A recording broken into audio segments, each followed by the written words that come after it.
You know you were an accident, right? I wanted a son. My father said that to my face in front of 31 relatives, 6 Budweisers deep. Standing on the lawn, my mother planted every hydrangea bush by hand. The smoke from his new Weber grill curled up behind him like a halo he didn't deserve. Aunt Carol dropped her paper plate. Potato salad hit the grass.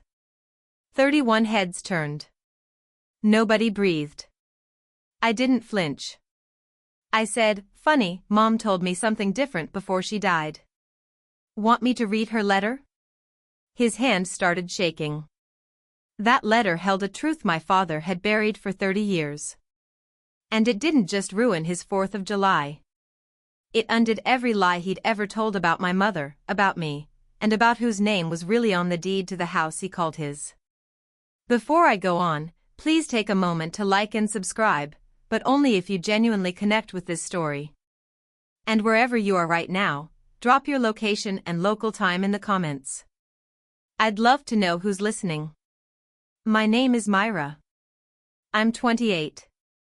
I'm an ICU nurse. Now, let me take you back 3 years before that 4th of July to the day my mom got her diagnosis.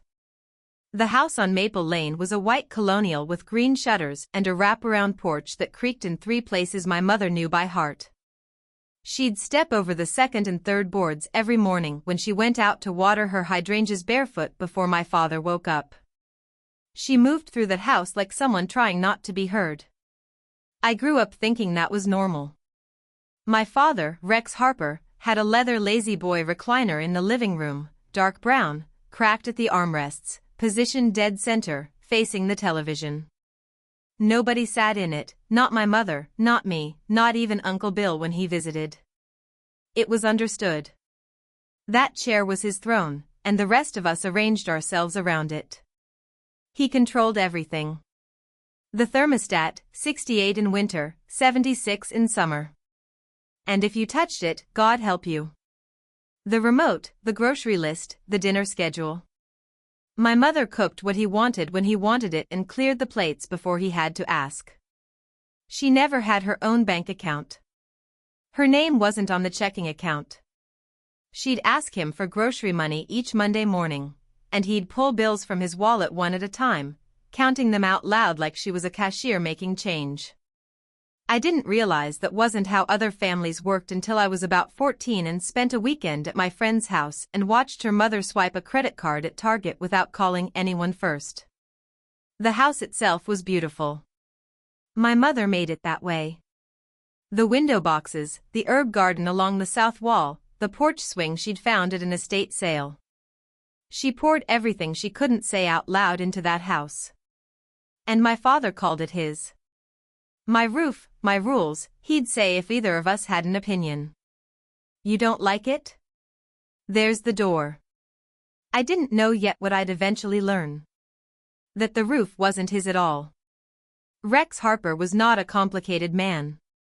He believed 3 things with absolute certainty. That he was the head of the household. That women had supporting roles. And that anyone who challenged either point was disrespectful. "What do women know?" was his refrain. He said it at dinner when my mother suggested they refinance. He said it at Thanksgiving when his cousin Linda brought up politics.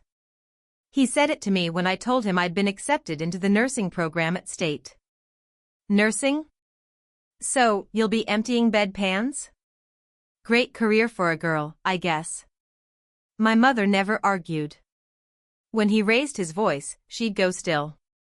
Shoulders pulled in, hands folded in her lap, eyes on the tablecloth. I used to think she was being patient. I understand now she was being safe. There was one night I can't shake. I was 16. He'd come home from work in a mood. Something about a parts order going wrong at the store, and he started in on me, my grades, my friends, the length of my shorts. His voice filled the kitchen like a pressure system. I stood at the counter, gripping the edge, refusing to cry, and I saw my mother. She was sitting at the table behind him. And for just a second, half a second, her shoulders dropped, her breath came out. Relief, because it was me, not her. Then her eyes met mine, and the relief turned into something I didn't have a word for until I was much older. Guilt. Deep corrosive guilt. That night, she came to my room after he'd fallen asleep in his recliner. She sat on the edge of my bed and whispered, "I'm sorry I can't protect you the way I should." I told her it was fine. It wasn't. The call came on a Tuesday in March. I'd just finished my clinical rotation, 12 hours on my feet in the step-down unit, and I was sitting in my Honda Civic in the hospital parking lot with a cold coffee in the cup holder when my mother's name lit up my phone. Pancreatic cancer. Stage 3. She said it the way she said everything difficult. Quietly, like she was apologizing for the inconvenience. "The doctor says we should talk about treatment options. I didn't want to bother you during your shift." I drove straight home, 2 hours on the interstate with both hands white-knuckled on the wheel. When I got there, my father was in the garage, not with her. In the garage, the door half open, a Budweiser on the workbench, polishing the chrome on his Dodge Ram. He polished that truck every Saturday like it owed him something. Never missed a week. But in the 14 months of my mother's chemo and radiation, he did not drive her to the hospital once. Not one single time. I did every Tuesday and every other Thursday. I'd pick her up in my Civic, help her into the passenger seat, hold a plastic bag in my lap in case the nausea hit before we got there. I'd sit in the waiting room reading pharmacology notes while they dripped poison into her veins, and then I'd drive her home, help her to bed, and leave a glass of ginger ale on the nightstand. My father's contribution was to complain that dinner was late. During those months, something shifted between my mother and Aunt Carol. Phone calls got longer. Sometimes I'd walk into the kitchen and my mom would lower her voice and say, "I'll call you back, Carol." Then smile at me like nothing was happening. I figured they were just being sisters. I had no idea they were building something. My mother died on a Sunday in October. The hospice nurse said it was peaceful, and I believed her because I was holding my mother's hand when it happened, and I felt the exact moment she stopped gripping back. My father was downstairs watching football. I handled the funeral, the phone calls, the flowers, the obituary in the county paper. Rex sat in his recliner and told people he was too broken up to function, and they believed him because he'd perfected the role of grieving husband the way some men perfect a golf swing, with practice and no actual feeling underneath. 5 months later, he introduced Donna. She showed up at a Sunday dinner wearing a white cashmere sweater and heels that clicked on my mother's hardwood floors. She sat in my mother's chair at the table, the one nearest the kitchen, the one my mother had sat in for 30 years. And Rex didn't even blink. He carved the roast like it was a celebration. Donna Kessler, 40, real estate agent, blonde highlights and a smile that calculated square footage. After dinner, Rex slid a manila folder across the table to me. "Just some administrative paperwork for your mom's estate. Lawyer stuff. Sign where the tabs are and we'll be done with it." I was exhausted. I was grieving. I was 25 years old and I'd just spent 14 months watching my mother disappear. I signed most of the pages without reading them. There were about 8 or 9 forms. I got through 6 or 7 and then my pager went off. Night shift, ICU, a patient coding. I left the last pages unsigned and told him I'd finish next week. One of those unsigned pages was a quitclaim deed. I didn't know it then. The expired power of attorney form I'd signed by accident, it was already void. Rex just didn't realize it. Rex didn't waste time. Within weeks of that dinner, the phone calls started. But not to me, to everyone else. Uncle Bill got the first one. Then Cousin Patty, then the neighbors on Maple Lane, then the women at my mother's old church group. Rex's version of the story went like this. His daughter, whom he'd raised and sacrificed everything for, had abandoned him in his grief, wouldn't call, wouldn't visit, wouldn't even come to dinner. The truth was, I worked 4 night shifts a week and spent my days off sleeping or crying in my apartment. But truth doesn't travel as fast as a victim story told by a man with a deep voice and good timing. Uncle Bill texted me on a Wednesday night at 11 p.m., right after I'd lost a patient. My hands still smelled like nitrile gloves. The message read, "Your dad is alone, Myra. He lost his wife. Don't be selfish." Then a follow-up 2 minutes later, a link to an article titled, "When Adult Children Abandon Aging Parents, a Growing Crisis." I stared at my phone in the break room and felt something I hadn't felt since I was 16. That old familiar shrinking, like I was the problem. I typed a response, deleted it, typed another, deleted that too. What do you say to an uncle who's known you your whole life but has never once asked for your side of the story? I called Uncle Bill the next morning and tried to explain the shifts, the exhaustion, the fact that Rex had never once visited me. Bill listened for about 45 seconds and then said, "He's your father, Myra. You only get one." After that, I stopped trying to explain. There's a difference between people who don't understand and people who don't want to. I didn't know yet that Rex was building toward something specific. That the Whisper campaign wasn't grief. It was strategy. I went back to the house on Maple Lane in April to pick up a box of my mother's things I'd left in the upstairs closet. Old photo albums mostly, and a scarf that still smelled like her Chanel No. 5. The front door was unlocked. I let myself in and stopped 3 steps past the threshold. The living room looked the same. Rex's lazy boy. The TV on mute. Beer cans on the side table. But something was different in the air. A different perfume. Something sweet and synthetic. I went upstairs. My parents' bedroom door was open. The wedding photo that had hung above the dresser for as long as I could remember, my mother in a simple ivory dress laughing, her hand on my father's chest, was gone. The nail was still in the wall. In its place, Donna had hung a framed print of a beach sunset. My mother's vanity, the oak one with the oval mirror, the one she'd sit at every morning to put on her lipstick, even when she was too sick to leave the house, was covered in Donna's things. Brushes, compacts, a bottle of Victoria's Secret body mist, where my mother's Chanel No. 5 used to be. Donna appeared from the master bathroom in a terry cloth robe, toweling her hair. She looked at me without surprise. "Oh, your dad said you wouldn't mind."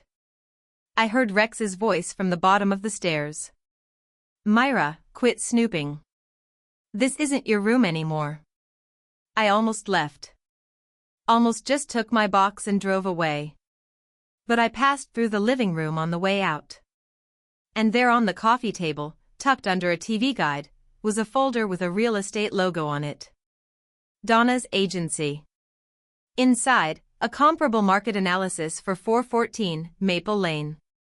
Estimated value $280,000. He wasn't just moving on from my mother. He was selling her house. That was the first time I thought, he's not just cruel. He's planning something. 2 weeks later, Rex called me. First time in months he dialed my number instead of Uncle Bill's. "Come to dinner Friday," he said. "Donna's making pot roast." The invitation alone should have been a red flag. My father had never once asked me to dinner. He announced it or he expected it, but he didn't ask. I went anyway. The table was set for 3. Donna had put out cloth, napkins and a candle. Staging, I realized later, like she was showing a house. The pot roast was fine. The wine was cheap. My father was on his best behavior, which meant he only interrupted me twice. After the plates were cleared, Rex reached behind his chair and produced another manila folder, same kind as before. He placed it between us on the table, square to the edge, like it was nothing. "The lawyer said we missed one form from last time. Just transfers the property title into my name for estate management." Standard stuff. I opened the folder. 1 page. The heading read, "Quitclaim Deed." Below it in plain language, transfer of all right, title, and interest in the real property at 414 Maple Lane from estate of Ellen Whitmore Harper to Rex A. Harper. I read it twice. Donna appeared at my elbow with a pen. It's really standard, Myra. I see these all the time in real estate. I looked at my father. He was watching me with that expression I'd seen 1,000 times, the one that meant do what I say and don't ask questions. I need to have my own lawyer look at this, I said. His jaw tightened. Lawyer? You don't trust your own father? If it's just paperwork, I said, then there's no rush. I'll have someone look at it. I took the quitclaim deed, put it in my bag, and drove straight to Aunt Carol's house. Carol Whitmore lived in a brick ranch house 12 miles outside of town, the kind of place that smelled like coffee and tax returns. She was a CPA, had been for 25 years, and her kitchen table had seen more W-2s than family dinners. She opened the door before I knocked, like she'd been expecting me. I put the quitclaim deed on her oak kitchen table, the same table I would later learn where she and my mother had sat 2 years before my mother died signing documents of their own. Carol picked up the form. Read it once. Her face went still. Not surprised. Something worse. Confirmed. He's trying to take the house, she said. Then she looked at me. Myra, the house was never his. She said it simply the way she said everything. Carol didn't do drama. She did facts. Your mother bought that house with inheritance money from your grandparents. The Whitmores. $180,000, the deed is in her name. Ellen Whitmore Harper. Rex's name is not on it. It was never on it. I stared at her. 30 years my father had called that house his. 30 years. Carol continued. Your mother made a will, a real one, with a lawyer, Richard Avery, downtown. The house goes to you. It's already been through probate. It's yours, Myra. It's been yours since your mother died. I couldn't speak. Carol gave me a moment. Then she stood, walked to the filing cabinet in her home office, and came back with a sealed envelope, cream-colored, my mother's handwriting on the front in her careful cursive, for Myra. When she's ready. Your mother left this, too, Carol said. She told me to give it to you when you needed it. I think you need it. I held the envelope with both hands. Read it when you're ready, Carol said. But don't read it alone. I didn't open it that night. I sat in my car in Carol's driveway for 20 minutes, engine off, holding the letter my mother had written for me from the other side of death. And I thought about every time my father had said my house, and how my mother must have sat there listening, knowing the truth, saying nothing. She couldn't fight him while she was alive. So she fought him on paper. The next morning, I called the law office of Richard Avery. His receptionist put me through in under a minute, which told me he'd been briefed. He had a calm, deliberate voice, the kind of man who read every line before signing anything, which was exactly what my mother had needed. Miss Harper, I've been expecting your call, honestly, for about a year now. He confirmed everything Carol had told me. The will was valid. It had been filed, entered into probate, and executed. The house at 414 Maple Lane, deed recorded under Ellen Whitmore Harper, had transferred to me upon my mother's death as the sole named beneficiary. The paperwork was clean. The title was clear. Your father has no legal claim to the property, Avery said. He can reside there as a guest, but he cannot sell it, cannot mortgage it, and cannot transfer title without your signature on a quitclaim deed, which I assume is why you're calling. I told him about the form Rex had handed me. Avery paused. Then I should tell you something else. About 18 months ago, before your mother passed, a loan officer at First Regional contacted me because someone had applied for a second mortgage on 414 Maple Lane. The applicant was Rex Harper. The bank flagged it because his name wasn't on the deed. They denied the application. My stomach dropped. Your mother found out, Avery said. That's when she called Carol. That's when we finalized the will and set up the trust. The trust? I hadn't even gotten to that part yet. 220,000, Avery said. Held in a revocable trust, naming you as beneficiary, funded from your mother's separate inheritance. Mr. Harper has no access and no knowledge of its current balance. I sat in my apartment, the phone pressed to my ear, doing the math my mother had done when she was dying. A week later, Rex called again. 4th of July barbecue, he said. Whole family's coming. Bring that paperwork signed. I told him I'd be there, but I wasn't bringing his paperwork. I was bringing my mother's. 4th of July on Maple Lane looked like a postcard. My father had gone all out, or rather, his credit card had. A brand new Weber Genesis grill sat on the patio like a chrome altar, still wearing its price tag tan line where the sticker had been peeled off that morning. Red, white, and blue bunting hung from the porch rails. A folding table ran the length of the backyard, covered in a checkered cloth, weighed down with coleslaw and corn, and coolers of Bud Light. 31 people. I counted when I arrived. Uncle Bill and his wife Linda holding court near the potato salad. Cousin Patty with her 3 kids chasing sparklers across the grass. Rex's co-worker friends from the auto parts store.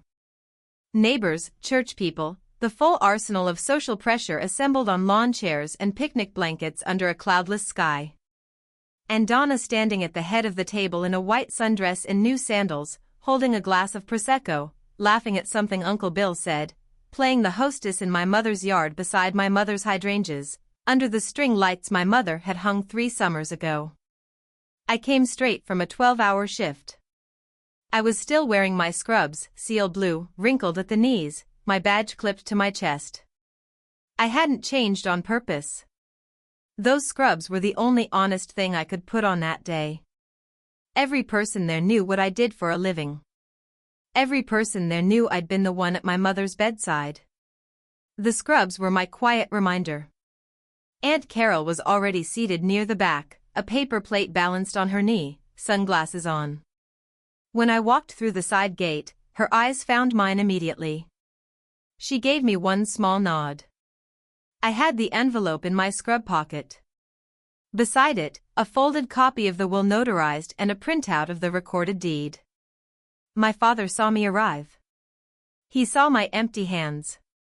No manila folder, no signed form. His smile stayed in place, but something behind his eyes went flat. There she is, he announced to the yard. I told her to come. She finally listens. By 5 o'clock, Rex was 6 beers in. I know because I watched him drink each one. It's a reflex from the ICU. You count inputs and outputs. You track vitals. You note the moment a patient crosses a threshold. My father crossed his threshold around beer number 4 when his voice shifted from conversational to performance. He'd positioned himself near the grill, the center of gravity, where people came to him. He flipped burgers with one hand and gestured with the Budweiser in the other, telling stories. Louder than they needed to be told. Old stories. Stories about his glory days managing the store, about the truck he'd restored in 2004, about the time he'd told off a county inspector. Man stories, the kind that started with I and ended with everyone else being wrong. Around beer 5, he started in on family. You know, he said loud enough for the nearest cluster of lawn chairs to hear, I always thought I'd have a boy, somebody to take over, teach him the business, pass something down. He shook his head, smiling like he was telling a joke. Didn't work out that way. A few people chuckled politely. Donna refilled his cooler from behind, sliding another can into his hand like she was loading a weapon. Uncle Bill leaned in from his Adirondack chair. Yeah, a son would have been something. I was sitting at the far end of the table on one of those low aluminum folding chairs, the kind they keep stacked in garages for overflow guests. It put me about 6 inches below everyone else. I ate my potato salad slowly and I didn't respond. Rex looked over at me. I saw it happen the way a drunk man talks himself into something. He straightened up. He cleared his throat. He took a long pull of beer number 6. And then he said it. You know you were an accident, right? He said it standing. He said it facing me. He said it at a volume that cut through every side conversation, every child's laugh, every pop of a distant firecracker. I wanted a son. The yard went silent the way a room goes silent when glass breaks. Not gradually, but all at once, like someone had pulled the plug on the noise. 31 people, every single one of them looking at me. My Aunt Carol's paper plate hit the ground. Potato salad, a scoop of coleslaw, a deviled egg, all of it in the grass. She didn't pick it up. She just stood there, her hand still in the shape of holding something. Rex wasn't done. But your mother insisted on keeping you. He tilted his beer toward me like a pointer. And look how you turned out. A nurse who can't even afford her own apartment. Somebody's kid asked for a sparkler. Nobody answered. Then Donna stepped forward from behind Rex and I saw what she was carrying. The manila folder, the quitclaim deed, and a pen, a silver ballpoint, expensive looking, the kind agents give clients at closings. Honey, Donna said, her voice dropping into that soothing register real estate agents use when they want you to ignore the foundation cracks, your dad just needs you to sign this so he can take care of the house. It's what your mom would have wanted. She placed the folder and the pen on the table in front of me, right next to my paper plate, like it was dessert. Rex turned to the crowd. This is a family matter, he said. My daughter's been difficult about some basic estate paperwork. I just need a signature. That's it. Uncle Bill from his chair, just sign it, kid. Don't make this harder than it needs to be. A woman I barely recognized, some second cousin of my father's, murmured, poor Rex. He just wants to keep the house. 31 pairs of eyes. Some sympathetic, some uncomfortable, some looking at their shoes. I looked at the pen. I looked at the paper. I looked at my father, standing in the yard my mother had planted, wearing the confidence of a man who had never once been told no by the women in his life. And I felt the envelope in my scrub pocket pressing against my ribs like a second heartbeat. I picked up the pen. I need you to understand. I picked it up. I held it between my fingers and I looked at the line where my name was supposed to go.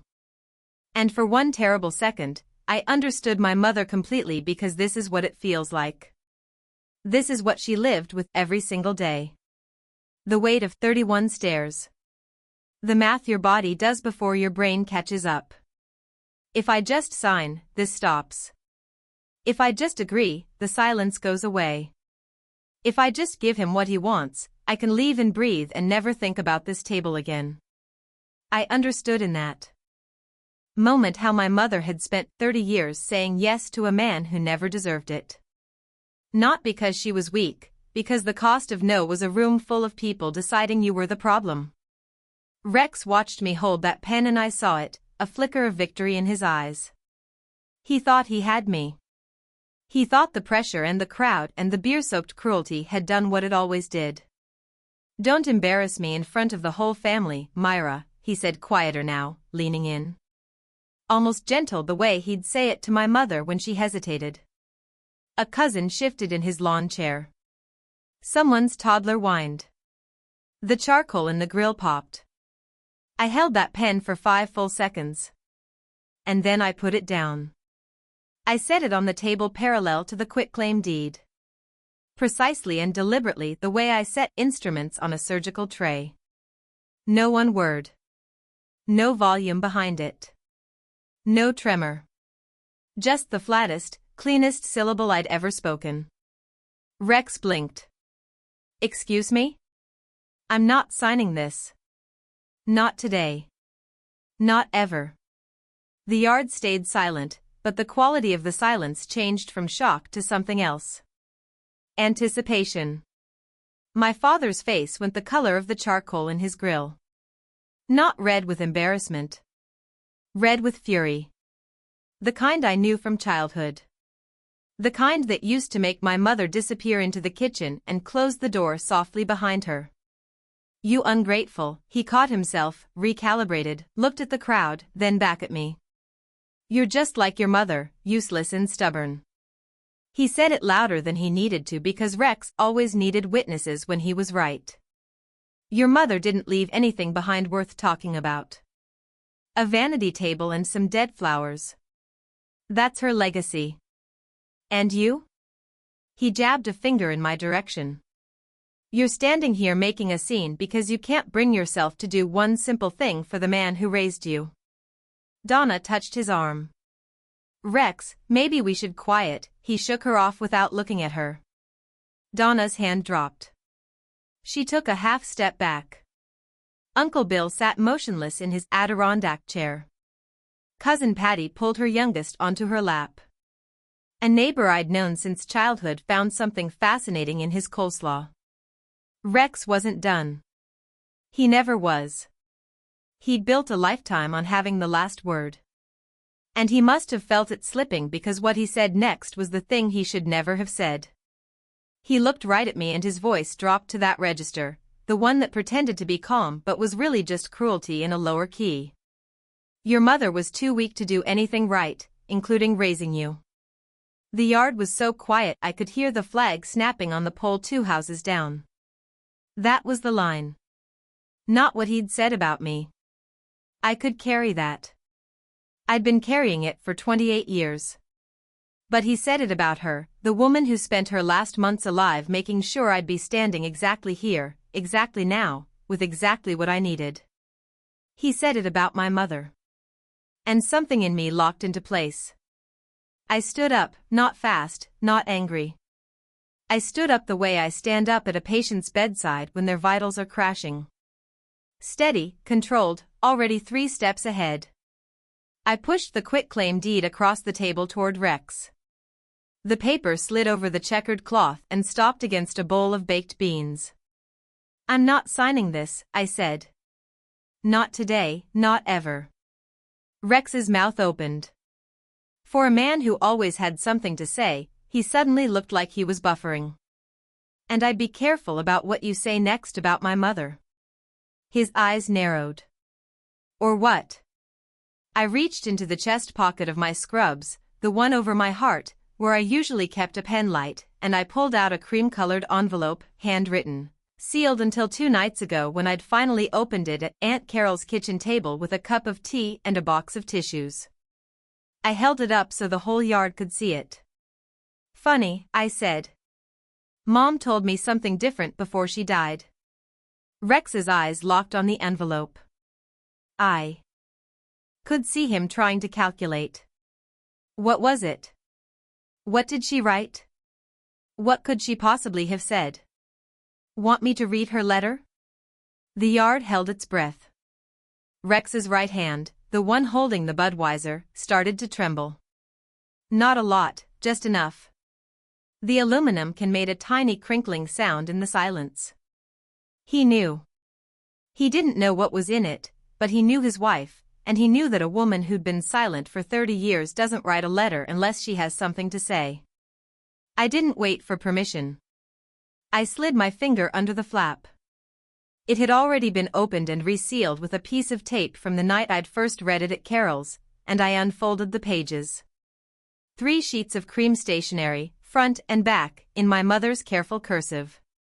The handwriting was steady, not the handwriting of a sick woman. Not yet. Rex took a step toward me. Give me that. Whatever your mother wrote, she wasn't in her right. She wrote this 2 years before the diagnosis, Rex. That was Aunt Carol. She hadn't moved from her spot near the back, but her voice carried across the yard like it had been waiting for this exact frequency. I was there when she wrote it. I watched her sign it. Uncle Bill turned in his chair. Carol, what's going on? Carol didn't answer him. She was looking at Rex. Rex stopped walking. He looked from Carol to me, then to the letter, then back to Carol. His tongue moved across his lower lip. A nervous habit I'd noticed 1,000 times, always just before he lied. "This is ridiculous," he said. "Ellen didn't, you had your speech, Dad." I kept my voice flat. I level. The voice I use when a family member is screaming and I need them to hear me without raising my volume. Now it's Mom's turn. Donna stood 3 feet behind Rex, clutching her Prosecco glass with both hands. She looked like a woman watching the open house fall through. I looked down at the first page. A breeze came through the yard, warm, smelling like charcoal and cut grass and someone's sparklers, and it fluttered the edges of the stationery in my hands. 31 people leaned forward without realizing it. I began to read. "My sweet Myra," I read aloud and my voice only broke on the second word. I swallowed it down the way I've learned to swallow things down in rooms full of people who need me steady. If you're reading this, I'm not there anymore. And I'm sorry. Not for dying. For all the years I was alive and didn't say what I should have said. The yard was so still I could hear the ice shifting in the coolers. I kept reading. "Your father told everyone, that you were an accident, that he wanted a son. He said it so many times that I think he believes it now. But I need you to know the truth. Because the truth is the only thing I have left to give you." Rex said, "Myra, that's enough." I didn't look up. "I wanted you, Myra. I wanted you more than I have ever wanted anything. I spent 2 years in a fertility clinic.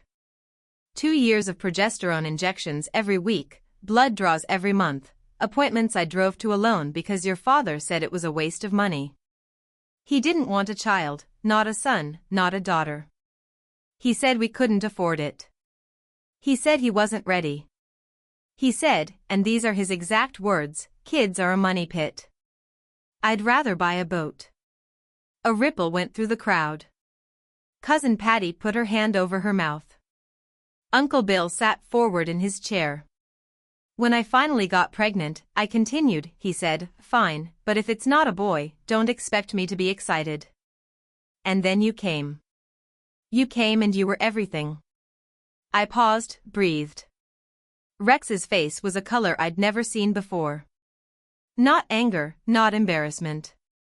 Something underneath both. Something old. "He told everyone you were an accident," I read, because the truth embarrassed him. That a man who called himself the head of the house had to be begged by his wife to become a father. That he fought at every step of the way. That he only agreed because I told him I'd leave if he said no one more time. Carol spoke from the back of the yard. Quiet. Final. She wrote this 2 years before the diagnosis, Rex. She wasn't confused. She wasn't medicated. She was clear. Rex said nothing. His 6th Budweiser hung at his side, forgotten, dripping condensation onto his shoe. Rex moved. It was fast. The lunge of a man who'd spent his whole life being the one who decided when a conversation was over. He crossed the 2 steps between us and reached for the letter, hand open, fingers grasping. "Give me that." Jake Whitmore stood up from the picnic bench. 25 years old, Carol's son, 6 feet 1 inch in work boots. He'd been eating quietly the whole time. And now he was standing between Rex and me with his hands at his sides. Not aggressive, not theatrical, just there. "Uncle Rex." Jake's voice was the opposite of Rex's. Low, steady, unbothered. Let her finish. Rex looked at Jake like he'd been slapped by a piece of furniture. In Rex's world, younger men didn't interrupt older men. It didn't compute. "This is none of your business, boy." "It's a family gathering," Jake said. "Seems like family business to me." Rex spun toward the crowd, arms wide, searching for backup. "Is nobody going to? This is my family. My house. Is it?" That was me. 2 words. I didn't raise my voice. I didn't need to. Rex stopped. The word "my" hung in the air between us like a challenge. And for the first time in my life, I watched my father hear it. Uncle Bill hadn't moved from his Adirondack chair. He was staring at Rex with an expression I'd never seen on him before. Not loyalty, something closer to doubt. Donna had drifted backward. Prosecco abandoned on the table. She was standing near the side gate, clutching her car keys. Nobody was on Rex's side of the yard anymore. Not literally. People hadn't moved, but the gravity had shifted. 31 people were looking at my father, and for the first time, they weren't looking up. I turned to the second page. The next part, I said, this is the part that's going to matter. I smoothed the second page against my palm and read, Myra, there's something about the house I need you to know. Your father has called it his for as long as you can remember. My roof, my rules. You've heard it 1,000 times. So has everyone else. I could see heads nodding slightly around the yard. They'd heard it, too. But the house at 414 Maple Lane was purchased with $180,000 from my parents, your grandparents, David and Ruth Whitmore. It was their money, an early inheritance they gave me when your father and I were first married because they wanted me to have something that was mine. I felt the stillness deepen. This wasn't the silence of shock anymore. This was the silence of something clicking into place. The deed is in my name. Ellen Whitmore Harper. Your father's name has never been on it. He didn't pay for it. He didn't co-sign for it. It is not his house. It has never been his house. Rex's face went white. Not gradually, all at once, like a screen losing power. I made a will, I continued reading. A legal will prepared by attorney Richard Avery and witnessed by my sister Carol. The house goes to you, Myra. It was filed and entered into probate after my death. By the time you read this, the title has already transferred. I reached into my other pocket and pulled out the 2 documents I'd brought. A photocopy of the recorded deed and a certified copy of the relevant page of my mother's will. I placed them on the table face up next to the quitclaim deed Rex had wanted me to sign. 3 pieces of paper, his lie next to her truth. Donna spoke first. She was still by the gate, car keys in hand, and her voice had the flat tone of a woman doing a title search in her head. Rex, you told me the house was yours. Rex didn't look at her. It is my house. I lived here 30 years. Carol's voice came from behind me, steady as a closing statement. Living in a house doesn't make it yours, Rex. Paying for it does, and you didn't. Uncle Bill stared at the deed on the table. He didn't touch it. He didn't speak, but his jaw was working like he was chewing through 30 years of conversations that had just changed meaning. Rex stood in the middle of his own backyard barbecue, surrounded by 31 people who'd come for hot dogs, and he had nothing left to say. His hand, the one that had pointed at me, the one that had held his beer like a scepter, was shaking. I didn't need to yell. The deed spoke louder than anything I could have said. There's more, I said. I didn't say it loudly. I said it the way you say the labs came back to a patient's family when the news isn't over yet. I turned back to my mother's letter. Before I died, I discovered something that made me realize I couldn't leave this to chance.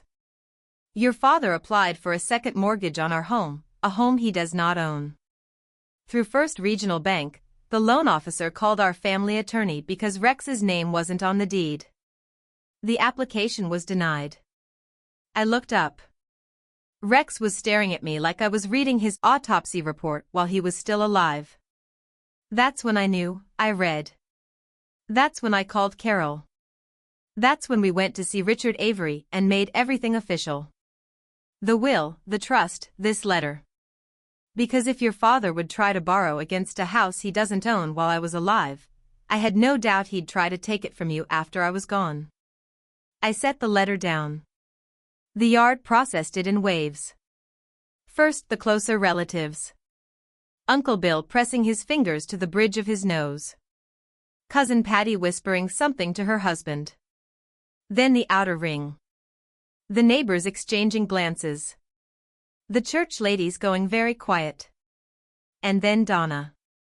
She was already halfway through the gate, but she stopped and turned back. Her voice had lost every trace of that warm, soothing open house cadence. Rex, did you try to mortgage a house that wasn't yours? Baby, I can explain, I'm a real estate agent, Rex.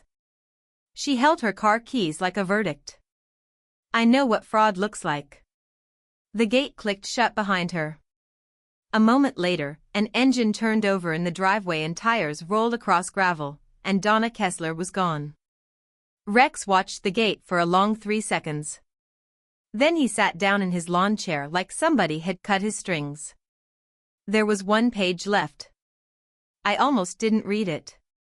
The first 2 had done the work, the facts, the evidence, the architecture of a lie dismantled in public. But the last page wasn't about property or mortgages. It was about something harder. My hands trembled for the first time all afternoon. Not from fear, from grief. I have one more thing to say, I read. And this one is for me, not for him. The crowd didn't move. Somewhere on the next block, someone set off a bottle rocket. It whistled and popped and nobody flinched. I spent 30 years married to your father and I never once said no to him. I never argued. I never raised my voice. I never left even when I should have. I told myself it was for you, that I was keeping the family together. But the truth is, I was afraid. My voice cracked. I let it. The thing I'm most ashamed of, the thing that keeps me up at 3 a.m. when the pain medication wears off, is that every time he yelled at you instead of me, some part of me was relieved. And then I hated myself for it every single time. Cousin Patty was crying. She wasn't the only one. Uncle Bill stood from his chair, walked to the edge of the patio, and stopped there with his back to everyone, hands in his pockets, head down. I can't change what I did and didn't do, I read. But I can give you what I never had. The house is yours. The trust Carol helped me set up. 220,000, that's yours, too. That's my apology and my love in the same envelope. I read the last line slowly because my mother had underlined it twice. You were not an accident, Myra. You were the thing I fought hardest for. Don't be afraid to say what I never could. You are allowed to say no. I folded the letter. 3 sheets of cream stationery back into the envelope. Back into my pocket against my heart.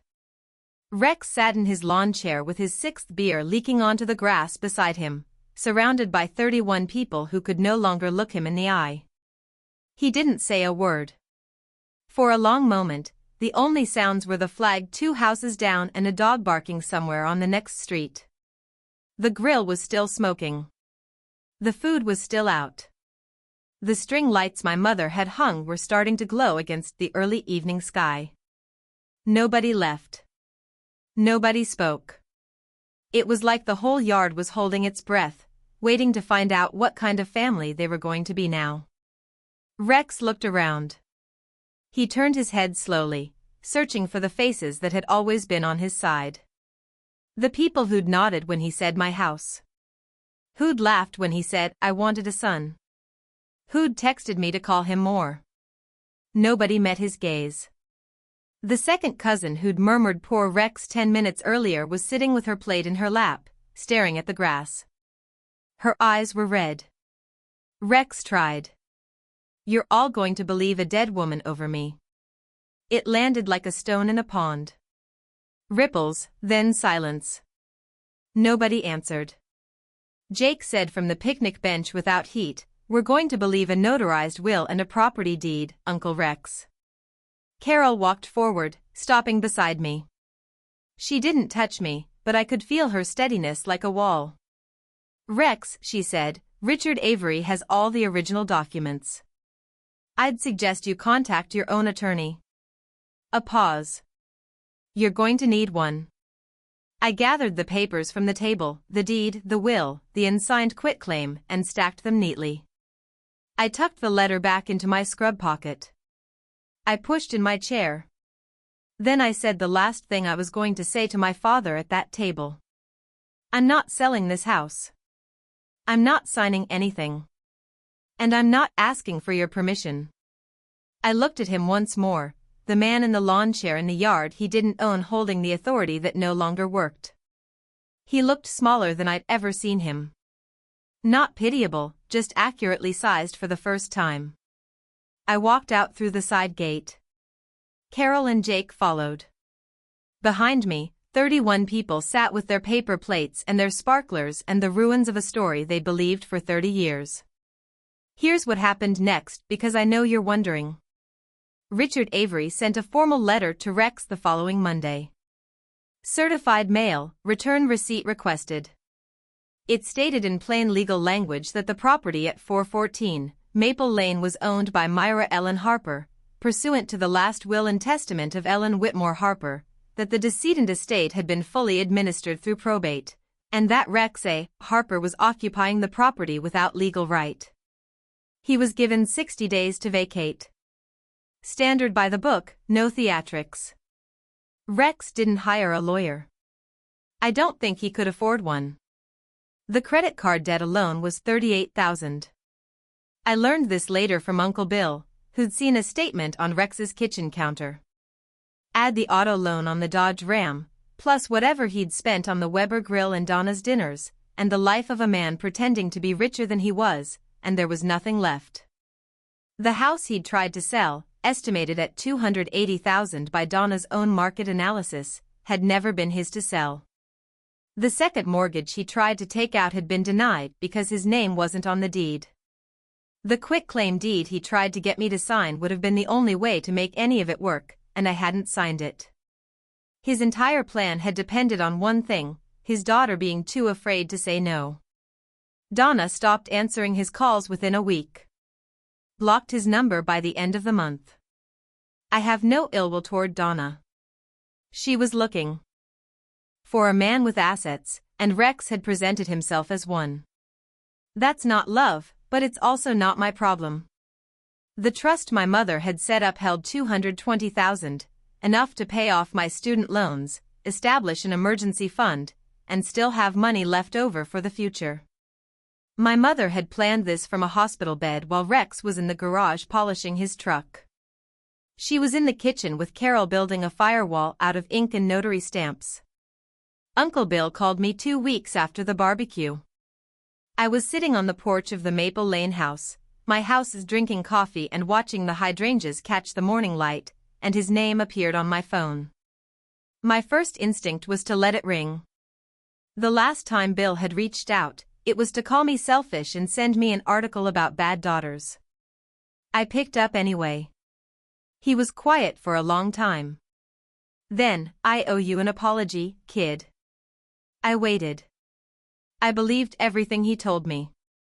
That you wouldn't visit. That you didn't care. That he was doing this all on his own. A pause. I just found out from Carol that you were the only one who took your mother to chemo every appointment for over a year. And Rex told me, he looked me in the eye and told me, that you refused to help. I closed my eyes and felt the familiar ache of a lie that had done its damage long before the truth arrived. He told me a lot of things, Bill said, about the house, about your mother, about everything. And I believed him because he's my brother and I'm sorry. Thank you, Uncle Bill, I said. That means more than you know. He cleared his throat. One more thing. A few months back, he asked me to co-sign a personal loan, $20,000. I said no because it didn't feel right. A tired laugh. I guess now I know why. Before he hung up, he said the thing that mattered most. Your mom would have been proud of you, Myra. I sat on that porch for a long time after that call. I moved back into the house on Maple Lane at the end of August after Rex's 60 days were up. He had already gone by the time I arrived with my boxes. He'd left the place cleaner than I expected. The kitchen wiped down, the garbage taken out. Whether that was guilt or pride, I'll never know. Maybe some combination that Rex would never have the vocabulary to explain. The lazy boy was gone. He'd taken it with him. The one piece of furniture in the house that was indisputably his. The living room looked bigger without it, brighter. I donated the spot to a reading chair I found at the same estate sale circuit my mother used to love. The first thing I did was hang the wedding photo back up. I'd found it in the garage in a box labeled Donate in Rex's handwriting. The photo, my mother's winter coat, some books she'd loved, and at the very bottom, wrapped in a dish towel, the Chanel No. 5. The bottle was nearly empty. I set it on the vanity where it had always been. Carol came over that first evening with a tray of lasagna and a bottle of wine that cost more than anything Rex had ever put on the table. We sat at the kitchen counter and didn't talk much. We didn't need to. Jake helped me carry boxes upstairs. He didn't say anything profound. He just pointed at the master bedroom door and said, "You taking that room?" And I said, "Yeah, I think I am." That night, I sat at my mother's vanity for the first time. I looked at myself in the oval mirror she'd looked into every morning for 30 years. I placed the letter on the vanity, leaning against the mirror. Then I went outside and watered the hydrangeas.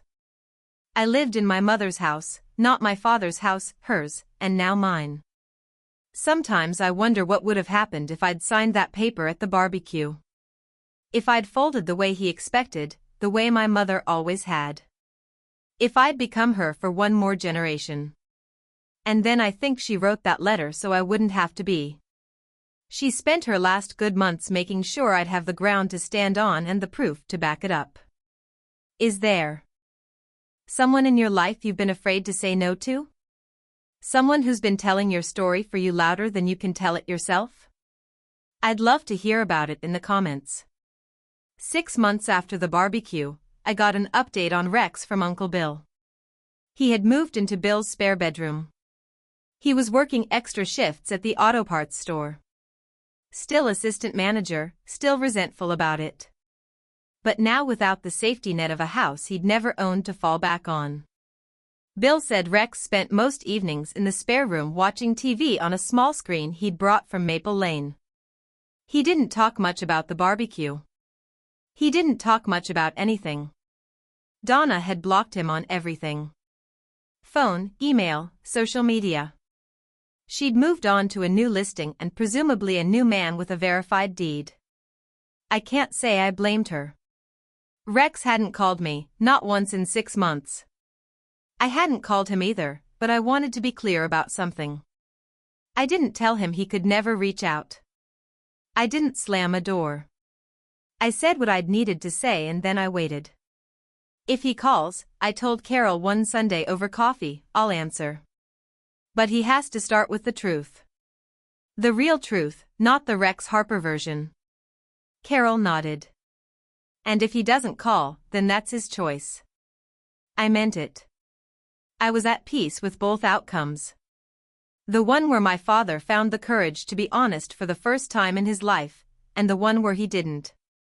Either way, I was standing in my own house, paying my own bills, sleeping in a room where the vanity smelled like Chanel No. 5. And nobody was going to hand me a pen and tell me to sign away what my mother had given me. People ask me if it was worth it. The confrontation, the letter, the barbecue. They want to know if I feel vindicated. If revenge tastes as good as they say. Here's what I'll tell you. I didn't do it for revenge. I didn't stand up at that table because I wanted to humiliate my father. I stood up because my mother asked me to.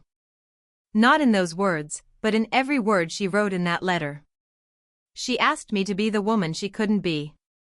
And the smallest thing I could do to honor that was to open my mouth when she would have closed hers. My mother lived 30 years in fear. She cooked his meals and folded his shirts and sat in the passenger seat of her own life. And the one thing she couldn't forgive herself for was that she let him aim his anger at me because it meant he wasn't aiming it at her. She wrote that in the letter. She didn't dress it up or make excuses. She just said it plainly the way she should have been able to say everything. I don't hate my father. I want to be clear about that. Hate takes energy I'd rather spend on 12-hour shifts and hydrangea bushes and Sunday dinners with Carol and Jake. What I feel for Rex is something quieter and more precise. A recognition that he is a man who was given a family and treated it like a possession.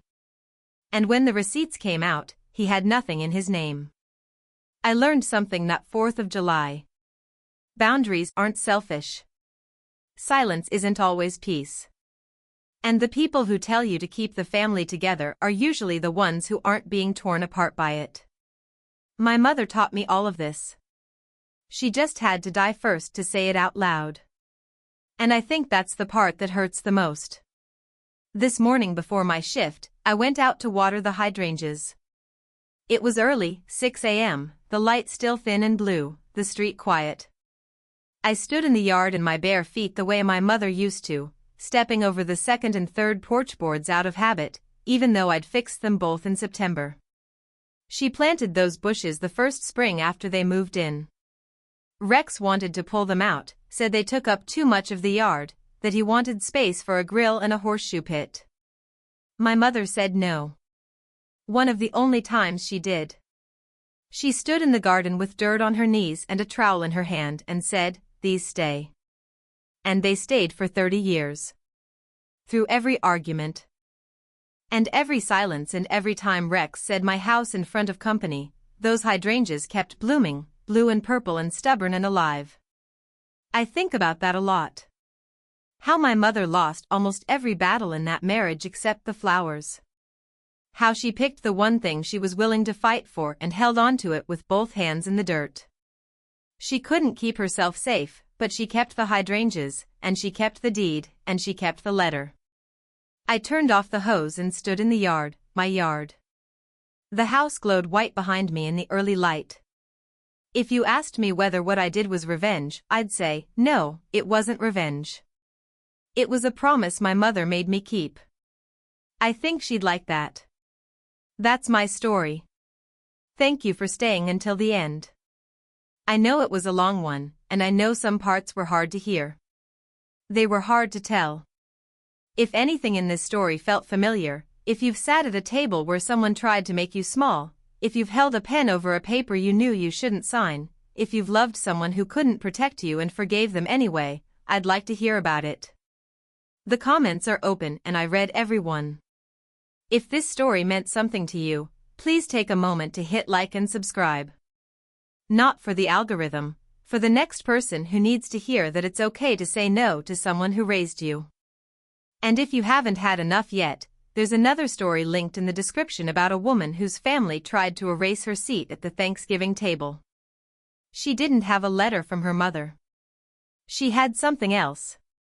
I think you'll want to hear how that one ends. I'm Myra. I'm 28. I'm an ICU nurse and I live in my mother's house on Maple Lane where the hydrangeas bloom every summer whether anyone gives them permission or not.